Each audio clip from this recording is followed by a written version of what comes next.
ট্রেনের দরজার হাতল ধরে প্রাণপণ বেঁচে থাকবার চেষ্টা, এরকম একটি ভয়ঙ্কর দৃশ্যের ভিডিও সামাজিক যোগাযোগ মাধ্যমে ছড়িয়ে পড়েছে।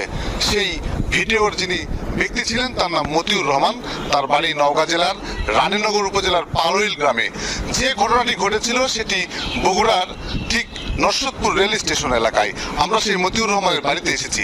ভিডিওটি ভাইরাল হওয়ার পর অনেকে মনে করেছিলেন মতিউর রহমান মারা গেছেন, কিন্তু না, মতিউর রহমান বেঁচে আছেন। আমরা তার সঙ্গে কথা বলবো। আসসালামু আলাইকুম মতিউর ভাই, সেই দিনের যে ট্রেনের যে ভিডিও ভাইরাল হয়েছে সেই মতিউর আপনি? হ্যাঁ, আমি সেই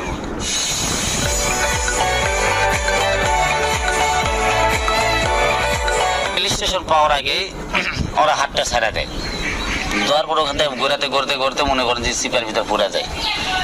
যাওয়ার পর লোকজন বলে যে ওকে শিয়া পর, শিয়া না বলে বাঁচবে না। যখন আমি ঢুকাই দেয় শোনা ঠ্যাং অলরেডি এদিক করে ছিল, সে ঠ্যাংটা ঢুকে চলে দেয় এদিকে।